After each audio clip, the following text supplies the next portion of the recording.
trying to figure out how to kind of make like a makeshift booth area. We have these LED lights that we've been procrastinating to put up. I like to record in dark environments. I think most artists do.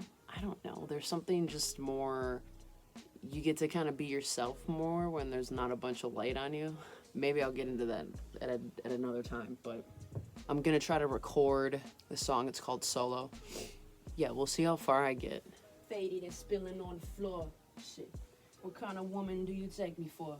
Yeah.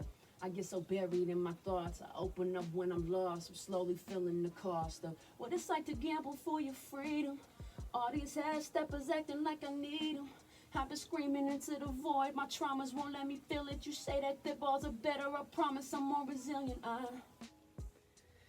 I've been waiting to even like announce this fucking song. This song has been done for like a minute, like written for a while. I don't know, I get really in my head when I'm recording because I know that I'm not where I want to be yet in terms of who I am as an artist. And sometimes that like vulnerability or like that fear like prevents me from finishing stuff because I'm like, it doesn't sound how I want it to. But it's like, me and Katie were just talking about this. It's like you have to go through those growing pains. Like, it's non-negotiable. So I have to get better at just being like, it's probably not gonna sound exactly how you want it to in your head, but that's because you're not where you think you can be, and that's good. That means you have something to grow towards. I can tell that I'm getting more mature just as a vocalist. I'm understanding like control and like my tone and like my conviction and details, whatever.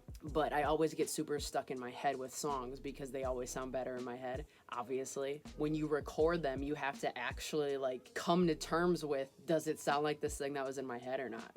And a lot of times it doesn't, and you just have to get better at like balancing your expectations and your skill and just realize, I understand that I'm working at this and it's not gonna sound perfect yet, but that's why we're practicing. We're in the gym shooting, you know? Kobe didn't come out of the womb being great. He honestly had one of the craziest fucking work ethics. Like, it was unheard of how hard that guy worked. I always have to remind myself that you have to do the reps. We all see the game or the championship and we're like, man, I wanna be that good. And it's like, okay, if you wanna be that good, you gotta put in that kind of work. You know what I'm saying? Like, you don't get to just like cheat out on being great without putting in the work. So I'm getting better at that. This is a song that I've been sitting on because I'm like, I just don't want it to sound like shit because I think it's a really cool concept for a song. So I haven't announced it yet. Just warming up now gave me like this, like, it's gonna sound dope. And I need to just I'm gonna announce it. I've been waiting. So I'm gonna do it right now, actually.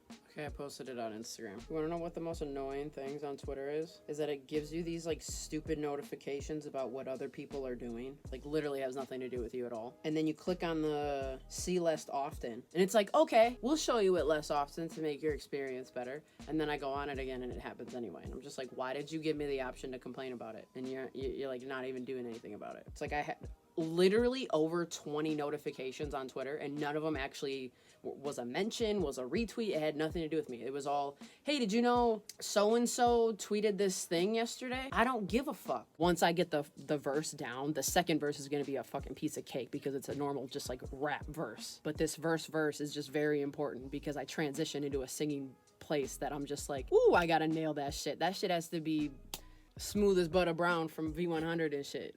So we're calling an audible, and I changed the hook. I think it's for the best. See you soon. Yeah. Faded and spilling on the floor. Shit. What kind of woman do you take me for? Yeah. I get so buried in my thoughts.